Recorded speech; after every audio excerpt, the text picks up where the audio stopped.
Hello, नमस्कार साथियों। आप सभी का एक बार फिर से स्वागत है मेरे चैनल राधे एकेडमी पर। तो आज के इस वीडियो लेक्चर में हम बात करेंगे कि यूजीसी नेट हिंदी साहित्य दिसंबर 2024 के लिए जो हमारी यूनिट 5 है सिलेबस में हिंदी कविता, तो उस कविता की श्रृंखला में अब तक हमने स्मितानंदन पंत जी, निराला जी, महादेवी वर्मा और नागार्जुन की जो कविताएं लगी हुई थी वो कविताओं पर बात हमने कर ली है। आज हम जो आगे की कविताएं लगी हुई हैं जिसमें उनके शीर्षक हैं कलगी बाजरे की, नदी के दीप, हरी घास पर छड़बर, कितनी नावों में कितनी बार, यह दीप अकेला। तो आज हम इन्हीं कविताओं पर बात करेंगे, इनसे जुड़े हुए तथ्यों की बात करेंगे और साथ में हम मूल पाठ भी करेंगे कविता का। ठीक है दोस्तों, तो आइए हम देखते हैं। अगर दोस्तों आपने वो कविताएं नहीं देखी हैं तो आप पूरी मेरी प्लेलिस्ट है मेरे चैनल पर यूनिट 5 हिंदी कविता के नाम से, तो आप जाकर सारी कविताओं को पढ़ सकते हैं। आइए देखते हैं हम। अगर दोस्तों हम बात करें आगे की, तो आगे प्रयोगवाद और नई कविता के प्रमुख व्यक्ति माने जाते हैं। उन्होंने ये आंदोलन चलाए थे, प्रयोगवाद और नई कविता। तो इसमें आगे की जो कविताएं हैं उन्होंने प्रगति के बाद एक कविता को नया मोड़ दिया है। तो आइए सबसे पहले हम जो आगे की कविता संग्रह हैं उनकी बात करें, क्योंकि कविता संग्रह से भी प्रश्न जुड़े हुए होते हैं। अगर वो आपको कविता पूछेगा तो साथ में जो कविता संग्रह लगे हुए हैं उनकी भी बात करेगा। ठीक है, प्रश्न इसी प्रकार आएगा। तो सबसे पहले देखिए उनके कविता संग्रह। सबसे पहले जो आगे का कविता संग्रह है भग्नदूत, जिसका प्रकाशन वर्ष है 1933। ठीक, इसका जो प्रकाशन हुआ था वो सरस्वती प्रेस बनारस से हुआ था। और दोस्तों जो भग्नदूत है, इसमें जो आगे की कविताएं हैं वो गीतों के रूप में संकलित हैं। ठीक है, ये चीजें आप लिख लेना। ये गीतों के रूप में उन्होंने कविताएं लिखी हुई हैं और इन पर छायावाद का प्रभाव देखा जा सकता है। यानी जिस प्रकार छायावाद में गीत लिखे जा रहे थे उसी प्रकार ये भी कविताएं, उनकी ये भी गीत हैं। ठीक है, नेक्स्ट है उनका जो कविता संग्रह वो चिंता है, जिसका प्रकाशन वर्ष 1942 है। ये भी सरस्वती प्रेस बनारस से प्रकाशित होता है। नेक्स्ट है इत- इत्तेलम, जिसका प्रकाशन वर्ष 1946 है। इसका प्रकाशन प्रतीक प्रकाशन दिल्ली से हुआ है। नेक्स्ट है हरी घास पर छड़बर, ये इम्पोर्टेंट है, इसे आप जरूर ध्यान रखिएगा। हरी घास पर छड़बर, इसका प्रकाशन वर्ष 1949 है।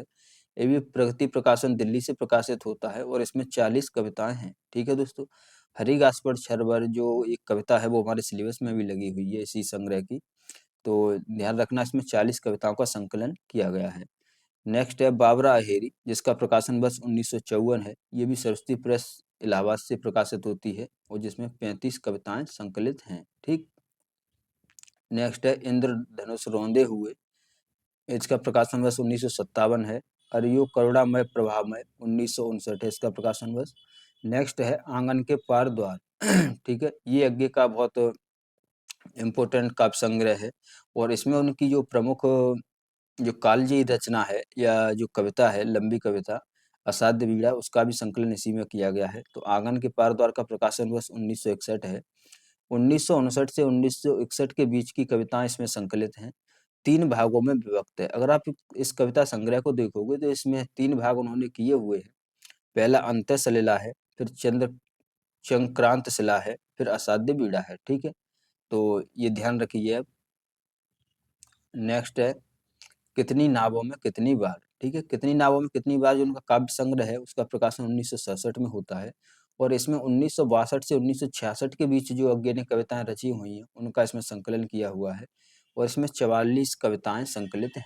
ठीक है, यानी इसमें कितनी कविताओं का संकलन किया गया है, तो 44 कविताओं का संकलन किया गया है। नेक्स्ट है क्योंकि मैं उसे जानता हूँ, इसका प्रकाशन वर्ष 1970 है। सागर मुद्रा 1970, पहले मैं सन्नाटा बनता हूँ 1974, महावृक्ष के नीचे 1977, नदी की बांक पर छाया 1981, ऐसा कोई घर आपने देखा है 1986, present days and other poems, ये अंग्रेजी से उन्होंने अनुवाद की हुई कविता है। तो इनका प्रकाशन वर्ष 1946 में होता है। ठीक है दोस्तों, तो ये आप ध्यान रखिए। अब हम नेक्स्ट बात करते हैं आगे की जो हमारी सबसे पहले जो सिलेबस में लगी हुई कविता है वो है कलगी बाजरे की। ठीक, तो इसका प्रकाशन वर्ष 1949 है। ठीक है दोस्तों, 1949 यानी स्वतंत्रता का युग है। आगे ने ये कविताएं पहले जब इलाहाबाद में वो रहते थे तब वहीं पर लिखी हुई हैं और इनका प्रकाशन उन्होंने इलाहाबाद से ही किया हुआ है। ठीक है, तो इसका प्रकाशन वर्ष 1949 और इसका जो संग्रह है वो हरी घास पर छड़ 1949 है। ठीक है दोस्तों। अब देखिए 10 नवंबर 1949 को इलाहाबाद में लिखा इसे। इस कविता को अग्गे ने जब कविता के बाद में सूचना दी है कि 10 नवंबर 1949 को उन्होंने लिखा था इलाहाबाद में। ठीक। इस कविता में के कथ्य में देखोगे आप तो प्रेमी प्रेमिका हैं, उनका संवाद है। पुरानेपन की जगह नवीनता की ओर जोर है। ठीक है। यानी जो अग्गे हैं इस कविता के माध्यम से जो पुराने प्रतीक और बिंब हैं उन पर बात करते हैं और जो उनमें नयापन की बात करते हैं। ठीक है। तो देखिए कि हरी बिछली घास डोलती कलगी छररे बाजरे की। यानी जो घास है, घास के समान जैसे हरी घास बिछी रहती है, उसी प्रकार डोलती कलगी छररे बाजरे की। अगर आप बाजरा समझ रहे हो तो बाजरे का पेड़ होता है तो उसकी जो बाल होती है या कलगी बोले तो उसी की बात कर रहे हैं कि वो झूम रही है। अगर मैं तुमको ललाती सांझ के नभ की अकेली तारे का अब नहीं कहता। इसमें आगे कह रहे हैं आगे अपनी प्रेमिका से बात करते हुए कह रहे हैं, यानी कवि अपनी प्रेमिका से बात करते हुए कह रहा है कि अगर मैं तुमको ललाती सांझ के नभ की अकेली तारिका नहीं कहता या शरद के भोर की निहाई क्वीन टटकी कली चंपे की बगैर तो नहीं कारण कि मेरा हृदय उथला या कि सूना है या कि मेरा प्यार मैला है। ठीक है। तो आगे कहते हैं कि अगर मैं अब तुमको ललाती सांझ यानी सांझ की जो अकेली तारा चमकती है तारिका नहीं कहता या मैं शरद के भोर की यानी शीत के सुबह की यानी सर्दी की सुबह में अगर मैं सर्दी की सुबह की निहाई कोई यानी जिस प्रकार जो कुमिलनी होती है वो सुबह सुबह खिल जाती है। तो अगर मैं तुम्हें सर्दी की सुबह में खिलने वाली कुमिलनी नहीं कहता या फिर टटकी कली चंपे की बगैर तो या मैं तुम्हें चंपे की कली नहीं कहता तो नहीं कारण कि मेरा हृदय उथला या कि सूना है या कि मेरा प्यार मैला है। यानी इसका मतलब ये नहीं है कि मेरे हृदय में तुम्हारे प्रति कोई आकर्षण नहीं है या कोई भाव नहीं आते या मेरा हृदय सूना है या मेरा प्यार मैला है यानी कि मैं तुम्हें प्यार नहीं करता हूँ। ठीक है। तो इसका ये मतलब नहीं है बल्कि केवल ये उपमान मैले हो गए हैं। यानी जो आगे हैं वो उपमान पर बात करते हुए कहते हैं कि ये पुरातन अपमान है यानी ये पहले से चले आ रहे हैं। सब लोग कवि जो भी कवि आता है वो इन्हीं उपमानों को लेता है। आगे ये बात कहते हैं देवता इन प्रतीकों के कर गए हैं कूच। यानी देवताओं ने इन प्रतीकों के कूच कर दिए यानी देवताओं को इतने उपमान दिए गए हैं। इन उपमानों की इतनी संज्ञा दी गई है कि ये उपमान अब मैले हो गए हैं। जैसे कभी बासन अधिक घिसने से मुलम्मा छूट जाता है मगर क्या तुम नहीं पहचान पाओगी तुम्हारे रूप के तुम हो निकट हो इसी जादू के निजी किसी सहज गहरे बोध से किस प्यार से मैं कह रहा हूँ अगर मैं यह कहूँ। यानी आगे हैं वो कह रहे हैं कि कभी बासन अधिक घिसने से मुलम्मा छूट जाता है यानी जिस प्रकार कोई अगर बर्तन है बर्तन को जब हम मांजते हैं जब हम घिसते हैं तो उसके एक जो नीचे की तली होती है वो थोड़ी घिस जाती है। तो उसी की बात कर रहे हैं कि कभी बासन अधिक घिसने से मुलम्मा छूट जाता है मगर क्या तुम नहीं पहचान पाओगी। तो इसका मतलब ये थोड़ी है कि बासन जो बर्तन है उसको हम पहचान ना पाए। जैसे तुम्हारे रूप के तुम हो निकट हो इसी जादू के यानी इसी प्रकार तुम मेरे पास हो मैं तुम्हारे पास हूँ हम दोनों निकट हैं और वो भी जादू इसी प्रकार का है। कैसे कि निजी किसी सहज गहरे बोध से किस प्यार से मैं कह रहा हूँ अगर मैं यह कहूँ।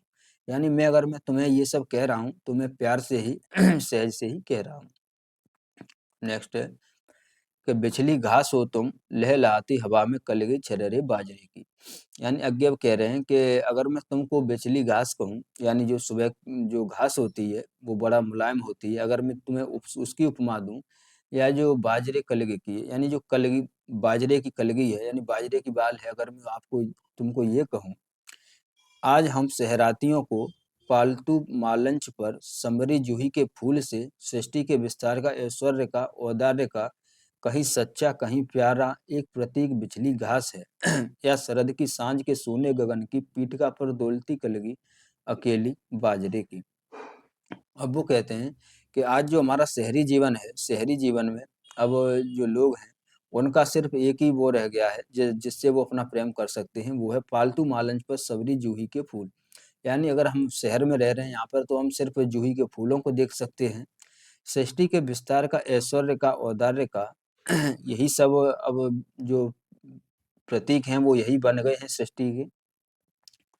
कहीं सच्चा, कहीं प्यारा, एक प्रतीक बिछली घास है। इन सब के बीच अगर हम जो प्रकृति से जुड़ा हुआ अगर वो देखें, तो वो सिर्फ एक ही है, वो है जो बिछली घास है, यानी जो मुलायम घास है, यही प्रतीक के रूप में हमें मिलती है। या सरज की सांझ के शून्य गगन की पीठिका पर डोलती कलगी अकेली, या फिर जो जो सर्दी की शाम है, उसमें जो कलगी बाजरे की है वो लहरा रही है, वो है। ठीक। नेक्स्ट है कि और सचमुच इन्हें जब जब देखता हूँ, और सचमुच जब इन्हें जब जब देखता हूँ, ये खुला वीरान संसर्ग का घना हो सिमट आता है, और मैं एकांत होता हूँ समर्पित। शब्द जादू हैं, मगर क्या समर्पण कुछ नहीं। अब आगे आगे कह रहे हैं, और सचमुच इन्हें जब जब देखता हूँ, यानी जब मैं जो जूही का पेड़ है, या जो बिचली घास है, या फिर जो कलगी बाजरे की है, इन्हें मैं जब जब देखता हूँ, ये खुला वीरान संतृप्त का घना हो सिमट आता है। यानी ये जितना भी ये शहरी जीवन है, ये वीरान पड़ा हुआ है, यह मेरे अंदर सिमट आता है, और मैं एकांत होता हूँ समर्पित, और मैं एकांत को समर्पित हो जाता हूँ। यानी आगे इसमें एकांत की बात कर रहे हैं, ये ध्यान रखिए, यानी एकांत आगे स्वीकार कर रहे हैं। शब्द जादू है, मगर क्या समर्पण कुछ नहीं। ठीक। यानी मैं आपके सामने ये समर्पण कर रहा हूँ, मैं जो बोल रहा हूँ ये सब कुछ नहीं है, लेकिन मैं आपके सामने समर्पण कर रहा हूँ, इसका भी तो कुछ मूल्य है। ठीक। अब दोस्तों हम नेक्स्ट जो कविता है सिलेबस में, वो है नदी के द्वीप। इसका प्रकाशन वर्ष 1949 है। ये हरिगास्पर छड़वर, ये भी इसी में संकलित है। ठीक है दोस्तों, तो देखिएगा तो ये कविता आत्मकथात्मक शैली में लिखी गई है। ठीक है, आत्मकथात्मक शैली, यानी आगे इसमें अपने बारे में बताएंगे। और कविता अस्तित्ववादी आधुनिक जीवन दर्शन के धरातल पर रची गई है। ठीक है, ये बात ध्यान रखना, कविता अस्तित्ववादी आधुनिक जीवन दर्शन के धरातल पर रची गई है, यानी जो आधुनिक जीवन है उसमें व्यक्ति की क्या हैसियत है उसको इसमें बताया है, या उसका क्या अस्तित्व है। ठीक है। तो इसमें अज्ञे ने जो नदी के द्वीप है, इस कविता में उन्होंने एक तरफ से जो नदी का द्वीप है उसको व्यक्ति का प्रतीक माना है, और नदी को समाज का प्रतीक माना हुआ है। ये आप जरूर ध्यान रखना। नदी है, जो नदी है वो समाज का प्रतीक है, और जो द्वीप है वो व्यक्ति का प्रतीक है। ठीक है। तो देखिएगा, आगे कह रहे हैं कि हम नदी के द्वीप हैं, हम नहीं कहते कि हमको छोड़कर स्रोत स्रोत स्वयं बह जाए। यानी हम नदी के द्वीप हैं, हम नहीं कहते कि हमको छोड़कर स्रोता वाहिनी बह जाए, वो हमें आकार देती है। यानी हम ये नहीं कह रहे, जिस प्रकार से जो नदी में द्वीप होता है, जो द्वीप अपने जगह खड़ा रहता है, लेकिन जो नदी है वो हमेशा बहती रहती है, और जो नदी है उसी के द्वारा जो द्वीप बनता है, आकार उसको नदी ही देती है। ठीक है। हमारे कोण, गलियां, अंतरीप, उभार, सैकत कूल, सब गोलाइयां उसकी गढ़ी हैं।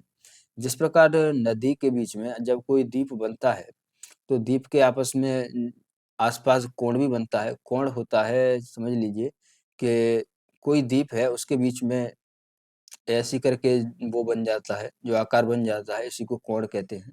उसी में गलियां, अंतरीप, उभार, सैकल कूल, सब गोलाइयां उसकी गढ़ी हुई हैं। यानी जो नदी का द्वीप है, उसकी जो भी आकार दिया गया है वो सब नदी के द्वारा ही दिया गया है। माँ है वो, है इसी से हम बने हैं, यानी वो ही माँ है हमारी, और इसी से हम बने हुए हैं। यानी आगे इसमें कहना चाह रहे हैं कि जिस प्रकार नदी का द्वीप है उसको नदी शेप देती है, उसी प्रकार से जो व्यक्ति है उसे समाज बनाता है। और जिस प्रकार माँ बच्चे को पालती है, उसका पालन पोषण करती है, उसी प्रकार वो हमें बनाती है, उसी प्रकार जो नदी है वो द्वीप को बनाती है। आगे देखिए कि किंतु हम द्वीप हैं, हम धारा नहीं है। आगे कहते हैं कि हमें ये ध्यान रखना चाहिए, हम द्वीप हैं, हम धारा नहीं है, नदी की धारा नहीं है। स्थिर समर्पण है हमारा, हम सदा से द्वीप हैं श्रोता वाहिनी के। यानी हम स्थिर रह करके, यानी हम अपने आप से समर्पण कर देते हैं, एक जगह रुक जाते हैं, तो ये हमारा गुण है। यानी जो दीप का गुण है वो यही है कि वो नदी में बहे नहीं, वो अपना अस्तित्व अकेले बनाए रहे, नदी बहती रहे। हम सदा से दीप हैं स्रोता वाहिनी के, किंतु हम बहते नहीं हैं, क्योंकि बहना रेत होना है। और आगे कहते हैं क्योंकि हम बहते नहीं हैं, यानी हम स्थिर रहते हैं, हम अपना स्थिर समर्पण कर देते हैं। अगर हम बह जाएंगे तो बहना रेत होना है। यानी अगर जो द्वीप है, अगर वो बह जाएगा तो वो मिट्टी में मिलकर पानी में मिल जाएगा, तो उसका कोई अस्तित्व नहीं रहेगा। हम बहेंगे तो रहेंगे ही नहीं। यानी अगर दीप बह जाएगा तो फिर वो नहीं रहेगा। पैर उखड़ेंगे, प्लवन होगा, ढलेंगे, सहेंगे, बह जाएंगे। ठीक। और फिर हम पूर्ण होकर भी कभी क्या धार बन सकते हैं। रेत बनकर हम सलिल को तनिक गंदला ही करेंगे, अनुपयोगी ही बनाएंगे। यानी अगर हम नदी की धारा में बह जाए, अगर दीप नदी की धारा में बह जाए तो उसका मतलब वो धारा तो नहीं बनाएगा। साथ ही अगर रेत उसमें बहेगा तो सलिल को तनिक, यानी सलिल माने नदी, नदी को वो गंदा ही करेगा। जब नदी के पानी में रेत मिलेगा तो पानी गंदा ही होगा, वो कुछ उपयोग तो होगा नहीं उसका, तो ये अनुपयोगी ही बनाएगा। यानी व्यक्ति अपना जो व्यक्तित्व है वो समाज में बनाए रखे अलग, उसमें बहे नहीं। अगर वो बह जाएगा तो फिर समाज में उसका कोई अस्तित्व नहीं रहेगा। ठीक।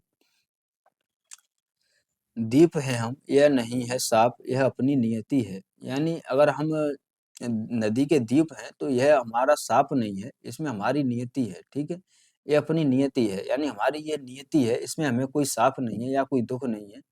हम नदी के पुत्र हैं, बैठे नदी की क्रोड़ में। यानी हम नदी की क्रोड़ में बैठे हुए उसके पुत्र के समान हैं।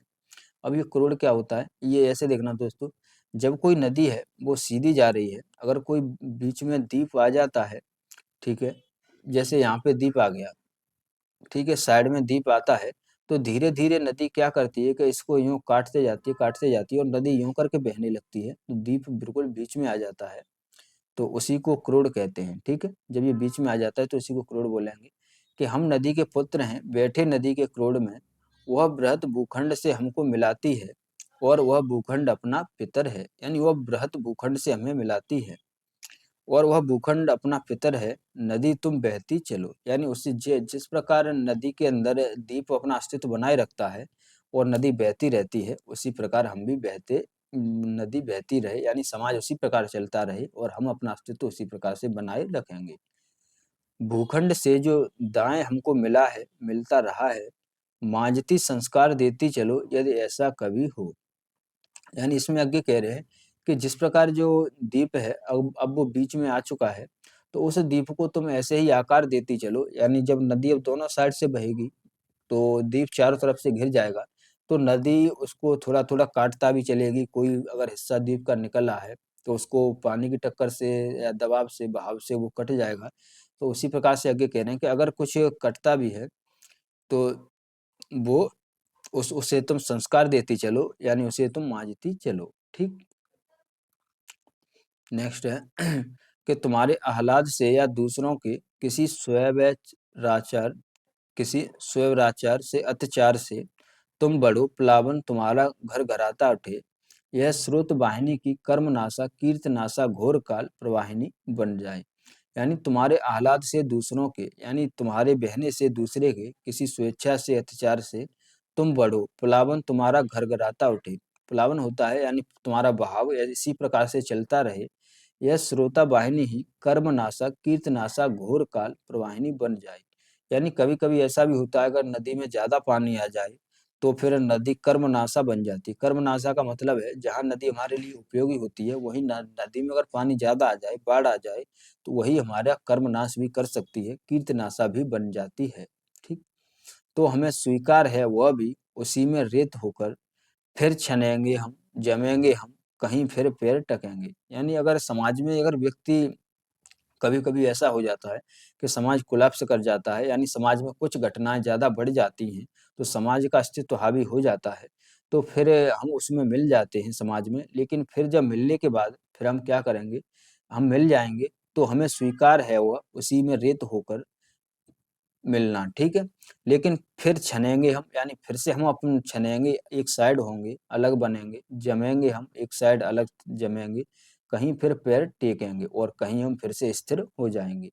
कहीं फिर भी खड़ा होगा नए व्यक्तित्व का आकार, माता उसे फिर संस्कार तुम देना।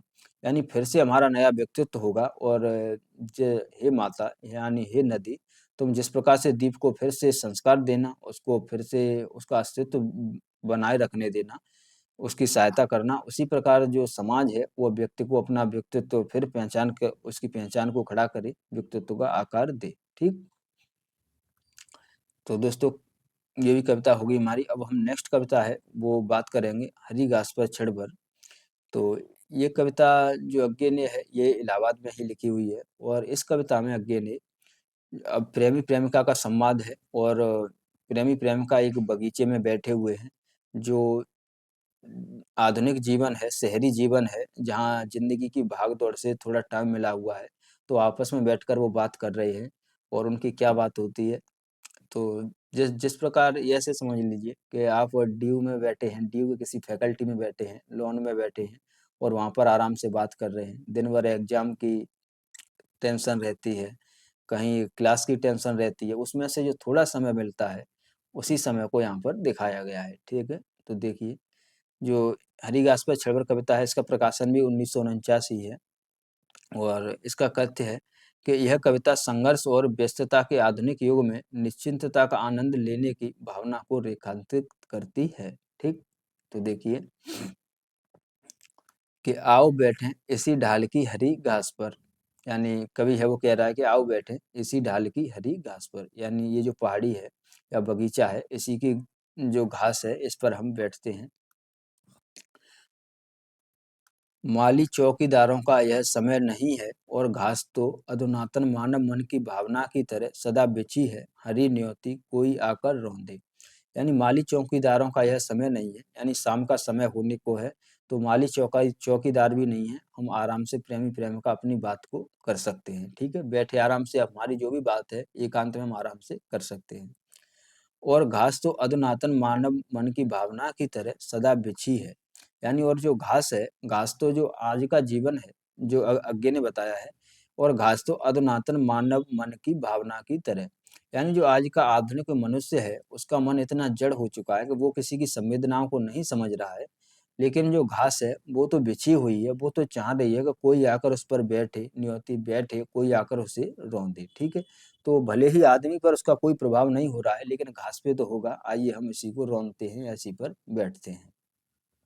नेक्स्ट देखिए कि आओ बैठो तनिक और सटकर कि हमारे बीच स्नेह भर का व्यवधान रहे, बस नहीं दरारें सभ्य शिष्ट जीवन की। यानी आगे कहते हैं कि आओ बैठो यानी बैठ जाओ, तनिक और सटकर यानी थोड़ा पास-पास होकर बैठ जाओ कि हमारे बीच स्नेह भर का व्यवधान रहे। यानी हमारे बीच ये व्यवधान ना रहे कि हम दूर-दूर बैठे हैं, हमारे बीच सिर्फ इतना फैसला हो जिससे कि हमारा स्नेह आपस में जुड़ जाए, ठीक? यानी हम आपस में एक-दूसरे की बातों को सुन सकें। बस नहीं दरारें सभ्य शिष्ट जीवन की, बस इतनी थोड़ी-सी दरार बनी रहे या इतनी दूरी बनी रहे, जिससे अगर कोई देखे जो आज का जो शिष्ट समाज है, उसे वो बुरा ना लगे कि ये क्या कर रहे हैं, यानी ऐसे बैठे हुए हैं, तो उनको बुरा ना लगे। लेकिन हमारे बीच आराम से हम इतने पास-पास तो बैठ ही सकते हैं। फिर आगे कहते हैं कि चाहे बोलो, चाहे धीरे-धीरे बोलो, स्वगत गुनगुनाओ, चाहे चुप रह जाओ। यानी चाहे तुम बोलो या धीरे-धीरे बोलो या अपने मन में चुपचाप गुनगुनाओ। हो प्रकृष्ट तनो मत, कटी-छटी उस बाढ़ सरीखी, नमो खुल खिलो, सहज मिलो, अंतः स्मित, अंतः संयत हरि घासी। यानी आगे कह रहे हैं कि चाहे तुम धीमे बोलो, चाहे तेज बोलो या अपने मन में अपने मन ही मन गुनगुनाओ, लेकिन हो प्रकृष्ट यानी अपने सहज रूप में बैठो, एकदम से सहज बैठो, कोई टेंशन लेने की ज़रूरत नहीं है। तनो मत, कटी-छटी उस बाढ़ सरीखे, यानी अपने मन में जो तुमने पाल रखा है वहम, उस वहमों से हट करके आराम से प्रकृष्ट होकर स्वतः भाव से बैठो। नमो खुल खिलो, सहज मिलो। ठीक है? यानी बिल्कुल सहज रूप से मिलो, आराम से बोलो, बतलाओ, खिलो, हँसो, ठीक है? अंतः स्मित, अंतः संयत हरी घासी, यानी जिस प्रकार से जो हरी घास बिछी हुई है, इसी प्रकार इस पर भी तुम भी संयम होकर के आराम से बैठ जाओ, ठीक? नेक्स्ट है कि क्षण भर भुला सके हम नगरी की बेचैन बुदकती गड्ड-मड्ड अकुलाहट और न माने उसे पलायन। यानी क्षण भर के लिए हम यहाँ पर बैठेंगे, यानी थोड़ी देर के लिए हम यहाँ पर बैठेंगे और उस सब को, जो नगर की बेचैनी है, जो आधुनिक जीवन की जो रोज़मर्रा की आना-जाना है, जो व्यस्तता है, उसको हम थोड़ी देर से भूलें और थोड़ी देर चैन की साँस लें। नगरी की बेचैन भुदकती गड्ड-मड्ड अकुलाहट और जो नगर का बेचैनी जो माहौल है, उससे हम थोड़ा-सा दूर हट करके शांति में बैठें और न माने उसे पलायन, और उसे हम पलायन नहीं माने, क्योंकि उसी में हमें फिर जाना है। क्षण भर देख सकें आकाश धरा दूरबा मेघाती, यानी क्षण भर हम आकाश को निहार सकें, इन पेड़ पत्तों को निहार सकें, पौधे लता डोलती, फूल झरे पत्ते तितली भुन गए, यानी बगीचे में बैठे हुए हैं तो वहाँ का दृश्य भी ऐसा होगा, आकाश है, धरा है यानी पृथ्वी है, दूरबा है, मेघाती हैं, पेड़ पौधे हैं, लताएं हैं, फूल हैं, पत्ते हैं और तितलियां हैं फूलों पर। फुनगी पर पूंछ उठाकर इतराती छोटी सी चिड़िया और न सहसा चोर कह उठे मन में। ठीक है, यानी इन सब को हम जो प्रकृतिवाद है, प्रकृति है, उस उससे हम थोड़ा अपना तादात्म्य कर सकें, उसको थोड़ा देख सकें दोस्तों। ठीक है, नेक्स्ट है कि प्रकृतिवाद है स्खलन क्योंकि युग जनवादी है। ठीक है, इसमें आगे ने जो, क्योंकि एक बात ध्यान रखना आगे की, ये कविता 1949 में लिखी गई है, तो इसमें 1949 का जो भारतीय समय है, वो कौन-सा समय है, तो यहाँ पर अभी 1947 में देश आज़ाद हुआ है। प्रकृतिवाद है यानी समाजवाद की बात चल रही है, प्रगतिवाद अपने चरम पर है, तो उसी बात को कह रहे हैं कि प्रकृतिवाद है स्खलन क्योंकि युग जनवादी है, यानी युग जनवादी है। प्रकृति की तरफ अगर हम इतना ध्यान करेंगे तो ये स्खलन है, यानी इससे कोई मतलब नहीं, क्योंकि युग जनवादी है। ठीक, नेक्स्ट देखिए कि क्षण भर हम न रहें, रहकर भी सुने गूंज भीतर के सूने सन्नाटे में किसी दूर दराज की लोल लहर की, जिसकी छाती की हम दोनों छोटी सी सिहरन है, जैसे सीपी सदा सुना करती है। नेक्स्ट देखिए कि क्षण भर हम न रहें, रहकर भी यानी जो क्षण भर के लिए यानी थोड़े समय के लिए हम भूल जाएं कि हम यहाँ पर बैठे भी हैं, हम एक दूसरे के साथ बैठे हैं। हम न रहें, रहकर भी यानी हम होकर भी यहाँ पर न रहें, सुने गूंजें भीतर के उस सूने सन्नाटे में किसी दूर सागर की लोल लहर की, यानी फिर हम अपने अंदर की जो हमारे मन में जो बातें चल रही हैं उनको हम सुने। जिस प्रकार से सागर में लहरें चलती हैं, उसी प्रकार हमारे मन में जो हिलोरें या लहरें उठ रही हैं, उनको हम सुने और गूंजें। जिसकी छाती की हम दोनों छोटी सी सिहरन जैसे सीपी सदा सुना करती है। ठीक है, यानी आपस में हम उन बातों को शेयर करें और उन बातों को समझें। क्षण भर लय हूँ मैं भी तुम भी, और न सिमटें सोच के हमने अपने से भी बड़ा किसी भी अपर को क्यों माना।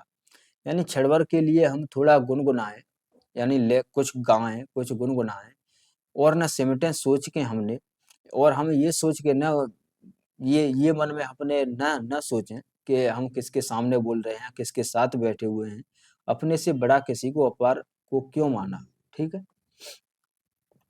नेक्स्ट है कि क्षण भर अनायास हम याद करें तिरती नाव नदी में, धूल भरे पथ पर आषाढ़ की भवक झील में साथ तैरना, हंसी अकारण खड़े महावट की छाया में, बदन घाम से लाल श्वेत से जमी अलक लट, चीड़ों का बन साथ साथ दुलकी चलते दो घोड़े, गीली हवा। अब इसमें थोड़ा इसका ऐसा ही वर्णन है, तो देख लीजिए कि क्षण भर अनायास हम याद करें, यानी थोड़ी देर के लिए हम याद करें तैरती नाव नदी, यानी जो नाव नदी को किस प्रकार से तैरती है, धूल भरे पथ पर आषाढ़ की भभक झील में साथ तैरना, हंसी अकारण खड़े महावट की छाया में, बदन घाम से लाल स्वेद से जमी अलक लट, चीड़ों का बन साथ साथ दुलकी चलते दो घोड़े, गीली हवा नदी की, फूले नथुने भर्राई सीटी स्टीमर की, खंडहर ग्रहित अंगुलियां, बांसुर का मधु, डांकिए के पैर की चाप। ये सभी जो विशेषता बता रहे हैं, ये शहरी जीवन की विशेषता हैं दोस्तों, ये घटनाएं। अधजानी बबुल की धूल मिली सी गंध, झरा रेशम शिरीष का कविता के पद, मस्जिद के गुम्बद के पूछे सूर्य डूबता धीरे धीरे, झरने के चमकीले पत्थर, मोर मोरनी घुंघरू, संथाली झूमर का कस्बा कसक भरा अलाप। ठीक दोस्तों, यहाँ पर एक बात ध्यान रखिए, मस्जिद के गुम्बद के पीछे सूर्य डूबता है धीरे धीरे, यानी अगेन इसमें मस्जिद का भी नाम लिया हुआ है। साथ ही संथाली झूमर का कस्बा कसक भरा अलाप, और दोस्तों सबसे मोस्ट इम्पोर्टेंट है इसमें जो संथाली झूमर, यानी जो संथाल लोग हैं जो अपना गाना बजाना बजाते हैं, जो उनका झूमर होता है उसका भी उन्होंने वर्णन किया है। तो जो संथाली जाति है, जनजाति है, इसका इसमें वर्णन आया है, तो ये आप ध्यान रखना। ठीक, नेक्स्ट देखिए कि रेल का आह की तरह धीरे धीरे खिंचना, लहरें आधा आधी पानी, नदी के किनारे की रेती पर बित्ते भर की छां झाड़ की, अंगुल अंगुल नाप नाप कर तोड़े तिनकों का समूह, लू मौन, याद कर सके अनायास और न माने हम अतीत की शरणार्थी हैं। यानी ये सब बात हम सोचें, याद कर सके अनायास और न माने हम अतीत के शरणार्थी हैं। स्मरण हमारा जीवन के अनुभव का प्रत्यावलोकन है। हम हमें न हीन बनाने, प्रत्यभिमुख होने के पाप बोध से आओ बैठो क्षण भर, यह क्षण हमें मिला है नहीं नगर सेठों की फयाजी से, हमें मिला है अपने जीवन की निधि से ब्याज सरीखा। यानी हमारा जो जीवन है इसमें से जो हमें ये समय मिला हुआ है तो इसका हम एंजॉय करें, थोड़ा देर हम मन को शांति दें, अपने को शांति दें। ठीक है, यानी अपने सम्मुख होकर बैठें। ठीक है, तो इन्हीं सब बातों को अज्ञे ने बताया है। आओ बैठो क्षण भर तुम्हें निहारूं, अपनी जानी एक एक रेखा पहचानूं, चेहरे की आंखों की अंतर मन की, और हमारी सांझे की अनगिनत स्मृतियों की तुम्हें निहारूं। नेक्स्ट है कि झिझक न हो कि निरखना दबी वासना की प्रकृति है, धीरे धीरे धुंधले में चेहरे की रेखाएं मिट जाएं, केवल नेत्र जगें उतनी ही धीरे, हरी घास की पत्ती पत्ती भी मिट जावे लिपट झाड़ियों के पैरों में, और झाड़ियां भी घुल जावे छित रेखा के मिश्रण ध्वांत में, केवल बना रहे विस्तार हमारा बोध मुक्ति का। यानी धीरे धीरे धुंधले में चेहरे की रेखाएं मिट जाएं, यानी अब शाम होने को है, अंधेरा और बढ़ता जा रहा है, तो वो कह रहे हैं कि धीरे धीरे धुंधले में चेहरे की रेखाएं मिट जाएं, केवल नेत्र जगे जितनी ही धीरे उतनी ही धीरे, यानी केवल हम अपने आप को भूल जाएं, हमारा जो परछाई है हम एक दूसरे को न देख सकें, केवल हम अपने नेत्रों से अपनी बातों को कर सकें, यानी नेत्रों का मिलन हमारा होता रहे।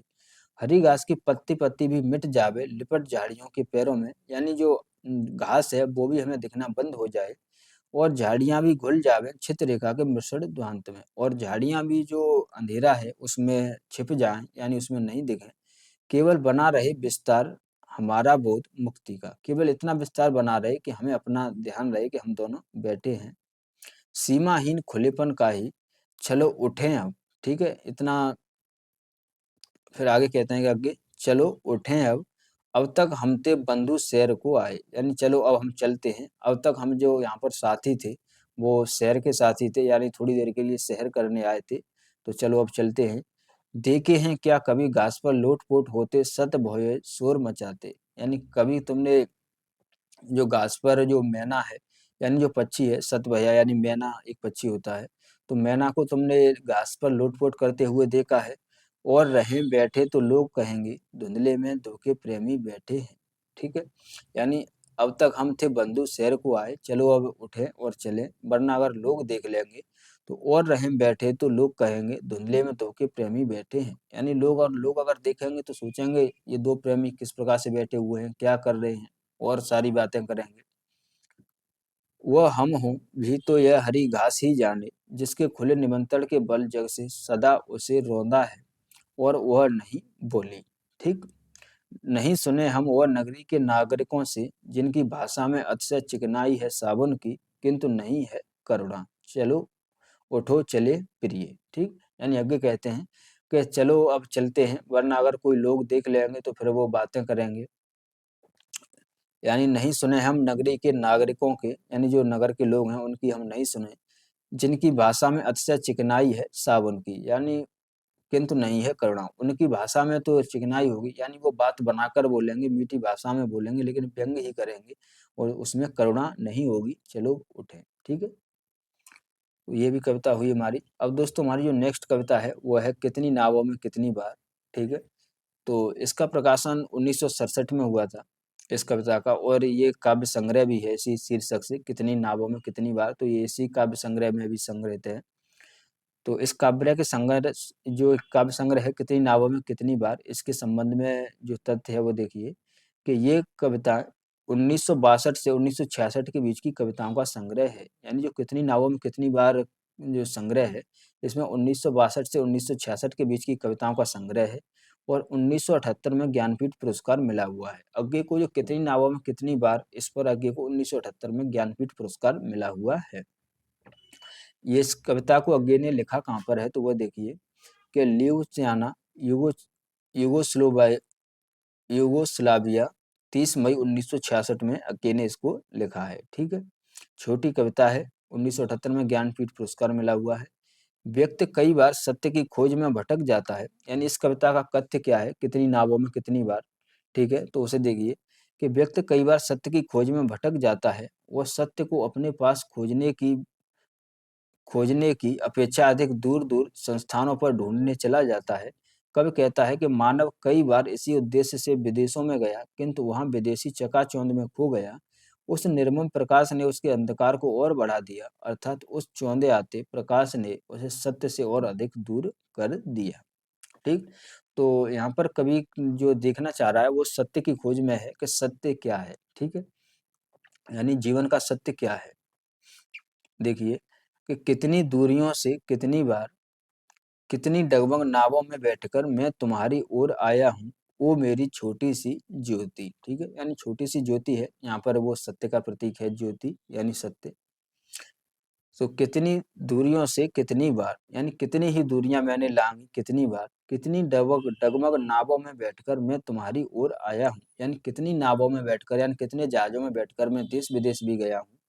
वो मेरी छोटी सी ज्योति, यानी वो मेरे परम सत्य, मैं तुझे पाने के लिए कितनी दूरियां मैंने लांगी हैं, कितनी बार मैंने यात्राएं की हैं, कितनी जो जहाजों में बैठकर मैं इधर उधर गया हूँ। नेक्स्ट है कि कभी कुहासे में तुम्हें न देखता भी, पर कुहासे की ही छोटी सी रूप हली झलझल में पहचानता हुआ तुम्हारा ही प्रभा मंडल। यानी कभी मैं कुहासे की तरह तुमको देखता हूँ, जिस प्रकार से कुहासा मतलब कोहरा होता है, जो सर्दियों में इस समय जो पड़ रहा है, तो कुहासे की जो छोटी छोटी बूंदें हैं उसमें मैं तुम्हें देखता हूँ, पहचानता हूँ तुम्हारा ही प्रवाह मंडल। यानी उसमें मैं पहचानता हूँ, लेकिन वह मुझे पहचान नहीं पाता।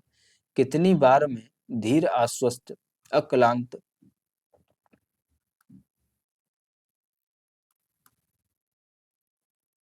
हाँ, कितनी बार मैं धीर आश्वस्त अक्लांत, वो मेरे अनबुझे सत्य कितनी बार, यानी कितनी बार ही मैं आश्वासन में रह रहा हूँ, अक्लांत यानी परेशान हुआ हूँ, वो मेरे अनबुझे सत्य कितनी बार। और कितनी बार कितने जगमग जहाज मुझे खींच कर ले गए हैं कितनी दूर, किन पराए देशों की बेदर्द हवाओं में, जहां नंगे अंधेरों को और भी उघाड़ता रहता है एक नंगा तीखा निर्मम प्रकाश, जिसमें कोई प्रभा मंडल नहीं बनते, केवल चौंधे आते हैं तथ्य तथ्य तथ्य, सत्य नहीं अंतहीन सच्चाइयां। कितनी बार मुझे खिन्न विकल संत्रस्त, कितनी बार, ठीक है, यानी कितनी बार मैंने जो जहाजों से यात्राएं की हैं, और कितनी ही बार कितने जगमग जहाज मुझे खींच कर ले गए हैं कितनी दूर, यानी कितनी बार मैंने सत्य की खोज में यात्राएं की हैं जहाजों में बैठकर, किन पराए देशों की बेदर्द हवाओं में, यानी मैं पराए देशों में भी गया, जहाँ नंगे अंधेरों को और भी उंगाड़ता रहता है, यानी वहाँ नंगा अंधेरा है, उसमें जो प्रकाश है एक नंगा तीखा निर्मम प्रकाश, जिसमें कोई प्रवाह मंडल नहीं बनते, यानी उसमें कोई आकाश नहीं बनता, कोई कुछ नहीं बनता, कोई दृश्य नहीं बनते, कुछ समझ में नहीं आता, केवल चौंधियाते हैं तथ्य तथ्य तथ्य, यानी सिर्फ तथ्य ही मिलते हैं मुझे, लेकिन सत्य नहीं मिलता। ठीक, सत्य नहीं अंतहीन सच्चाइयां, कितनी बार मुझे खिन्न विकल संत्रस्त, कितनी बार, यानी कितनी बार मैं इन सब के पीछे खिन्न यानी दुखी हुआ हूँ, विकल हुआ हूँ, संत्रस्त हुआ हूँ कितनी बार। ठीक, अब दोस्तों जो नेक्स्ट कविता है हमारी वह है यह दीप अकेला। तो यह दीप अकेला कविता है, इसको अज्ञे जी ने 1952 में लिखा हुआ है। तो ये थोड़ी अज्ञे की प्रौढ़ की कविता है, यानी थोड़े अज्ञे बड़े हो चुके हैं, यानी प्रौढ़ हो चुके हैं, तब की कविता है ये। और अज्ञे ने यह दीप अकेला, ये भी कविता उन्होंने व्यक्ति और समाज के प्रतीक के रूप में लिखी है। ठीक है, तो सबसे पहले देखिए कि यह दीप अकेला कविता है, इसका प्रकाशन वर्ष 1952 है, ये आप ध्यान रखिएगा, 1952 है इसका प्रकाशन वर्ष। और जो बाबरा अहेरी है ये दोस्तों इधर-उधर हो गए हैं थोड़ा फ़ॉन्ट चेंज होने की वजह से, लेकिन जो बाबरा अहेरी इनका काव्य संग्रह है, इसका प्रकाशन 1954 में हुआ है, ठीक है? तो यह दीप अकेला का प्रकाशन वर्ष 1952 है, जबकि बाबरा अहेरी जो कविता संग्रह है, इसका प्रकाशन 1954 है, ठीक? अब इसमें देखिए जो प्रतीक क्या-क्या अज्ञे ने माने हुए हैं, तो सबसे पहले कि जो दीप है, वो प्रेमपूर्ण हृदय वाले व्यक्ति का प्रतीक है और जो पंक्ति है, वह समाज का प्रतीक है, ठीक है? यह कविता नई दिल्ली आलपस कहवागर में लिखी है, यानी अज्ञे ने ये कविता नई दिल्ली में लिखी हुई थी, आलपस कहवागर में, ठीक? केंद्रीय भाव क्या है? इस कविता का केंद्रीय भाव है कि व्यक्ति का अस्तित्व समाज में ही है, समाज के बिना वह अकेला कोई अस्तित्व नहीं रखता है, ठीक है? यानी व्यक्ति अगर समाज से जुड़ा हुआ है, तभी उसका अस्तित्व रहेगा, अगर वो समाज से हट जाएगा, तो उसका अस्तित्व नहीं रहेगा। दोस्तों इस संबंध में अज्ञे की एक महत्वपूर्ण पंक्ति है कि व्यक्ति समाज में अकेला रहे, लेकिन समाज में रहे, ठीक है? व्यक्ति समाज से नहीं, समाज में अकेला रहे, ठीक है? तो ये आप नोट कर लीजिए, ये पंक्ति आगे की बहुत मोस्ट इम्पोर्टेंट है कि व्यक्ति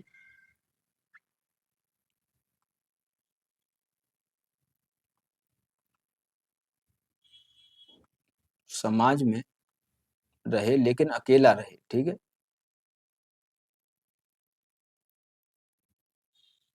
व्यक्ति समाज से नहीं, समाज में अकेला रहे, ठीक है? तो ये आप ध्यान रखना। अब नेक्स्ट जो बिंदु है, वो देखिए कि कवि ने दीपक को उन लोगों का प्रतीक बताया है जो अकेले रहकर भी सत्य और धर्म की राह पर चलते हैं, ठीक है? यानी जिस प्रकार दीपक पर बहुत सी कठिनाइयां आती हैं, नेक्स्ट देखिए कि कवि ने दीपक को जीवन में आने वाली कठिनाइयों के बावजूद अपने उद्देश्य और मूल्य को बनाए रखने का प्रतीक बताया है। कवि ने दीपक को मनुष्य का प्रतीक बताया है और मनुष्य की व्यक्तिगत सत्ता को सामाजिक सत्ता से जोड़ने का संदेश दिया है, ठीक है? यानी व्यक्ति है वो मनुष्यता की सत्ता है, मनुष्य की व्यक्तिगत सत्ता को सामाजिक सत्ता से जोड़ने की बात करते हैं, ठीक है? यानी व्यक्ति की अपनी व्यक्तिगत सत्ता है वो भी रखे रहे और साथ में जो सामाजिक सत्ता है इन दोनों को आगे अलग-अलग करके देखते हैं, ठीक है? इन इनको अलग-अलग पृथक मानते हुए भी इनको एक तरीके से जुड़ाव में महसूस करते हैं, ठीक है? यानी समाज और व्यक्ति दोनों अलग-अलग रहें किंतु साथ भी रहें, ठीक? कवि ने कहा है कि अगर किसी व्यक्ति के पास विशेष गुण है, तो उसे समाज के साथ बाँटना चाहिए और समाज का सुधार करने में भूमिका निभानी चाहिए। कवि ने कहा है कि दीपक को असहाय नहीं समझा जाना चाहिए, यह उत्तम गुणों से परिपूर्ण है, ठीक? तो देखिए, कविता पाठ करते हैं। ये बहुत अच्छी कविता है आगे की। देखिए कि यह दीप अकेला स्नेह भरा है, गर्व भरा मत माता पर, इसको भी पंक्ति को दे दो।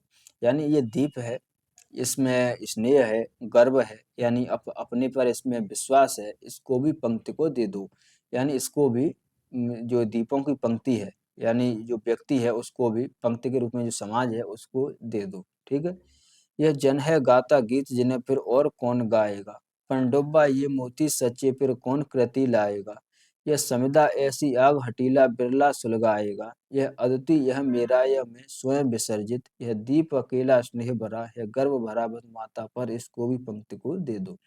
यानी ये जन है, यानी ये आदमी है, गाता गीत जिन्हें फिर और कौन गाएगा, यानी ये यही गीत गाता है। अगर समाज में व्यक्ति नहीं रहेगा तो फिर समाज कैसे रहे बनेगा, क्योंकि समाज है वो अभी तो व्यक्तियों से बनता है। तो वो अपने गीत समाज में ही गाएगा या अपनी यानी अपने कार्य समाज में ही करेगा। पनडुब्बा ये मोती सच्चे फिर कौन कृति लाएगा, यानी जो पनडुब्बा हो पानी में डूबने वाला, पनडुब्बा का मतलब होता है जो पानी में गोताखोर होता है, वो जब सागर में गिरता है यानी सागर में जाता है तो वहाँ से मोती लेकर आता है। अगर वो नहीं जाएगा तो फिर सागर में से मोती कौन लेकर आएगा? यह समिधा ऐसी आग हठीला बिरला सुलगाएगा, यानी समिधा होती है जो हवन में जलाने वाली लकड़ी होती है।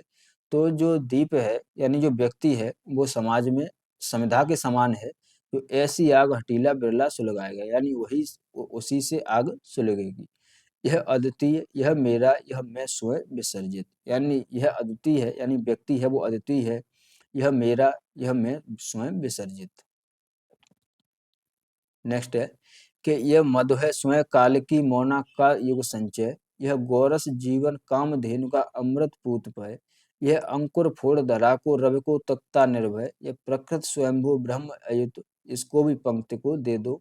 यह दीप अकेला स्नेह भरा है, गर्व भरा बद माता पर, इसको भी पंक्ति को दे दो। यानी ये मधु है, यानी ये मधु है स्वयं काल की बौना कायोग संचय। यानी जिस प्रकार जो मधुमक्खी होती हैं वह शहद को किस प्रकार से अपने जीवन काल के यानी पूरे जीवन काल में अब उसने उसके अपने शहद को इकट्ठा करती है युग संचय, यानी उसी प्रकार जो व्यक्ति है वो अपने युगों से जो परंपरा चली आ रही है उनका ही क्रम है, उनका ही संचय है। यह गोरस जीवन कामधेनु का अमृत पूतों पर, गोरस होता है यानी दूध, जो गाय का पवित्र दूध है उसको गोरस बोलते हैं। तो जीवन कामधेनु का अमृत पूत पर, यानी उसी जो गोरस है, गोरस के समान ही व्यक्ति है जो गाय के पवित्र दूध के समान है। ये अंकुर फोड़ फोड़ धरा को रवि को तख्ता निर्भय, ये वह अंकुर है यानी यह वह बीज है, यानी व्यक्ति वह बीज है जो फोड़ धरा को रवि को तख्ता निर्भय, यानी जो धरती को चीर करके अपना व्यक्तित्व बनाता है, यानी अपना अस्तित्व बनाता है या अस्तित्व में आता है, और वो एक वृक्ष के रूप में या पौधे के रूप में खड़ा होता है। यह प्रकृत स्वयंभू ब्रह्म या युक्त, इसको भी पंक्ति को दे दो। ठीक, नेक्स्ट है कि यह वह विश्वास नहीं जो अपनी लघुता में भी कांपा, वह पीड़ा जिसकी गहराई को स्वयं उसी ने नापा। कुत्सा अपमान अवज्ञा के धुंधवाते कड़वे तम में, यह सदा द्रवत चिर जाग रूप अनुरुक्त नेत्र। उल्लम बाहु यह चिर अखंड अपनापा, जिज्ञास प्रबुद्ध सदा श्रद्धा में, इसको भी पंक्ति को दे दो। यह दीप अकेला स्नेह भरा, यह गर्व भरा बद माता पर, इसको भी पंक्ति को दे दो। ठीक, यानी यह है विश्वास नहीं जो अपनी लघुता में भी कापा, यानी इसे अपने ऊपर विश्वास है, यानी ये अपनी लघुता यानी ये अपने को कमतर नहीं आपेगा, अपने को किसी से कम नहीं समझेगा। वह पीड़ा जिसकी गहराई को स्वयं उसी ने नापा, यानी इसकी पीड़ा को और कोई नहीं नाप सकता, इसकी पीड़ा को स्वयं वह ही नाप सकता है।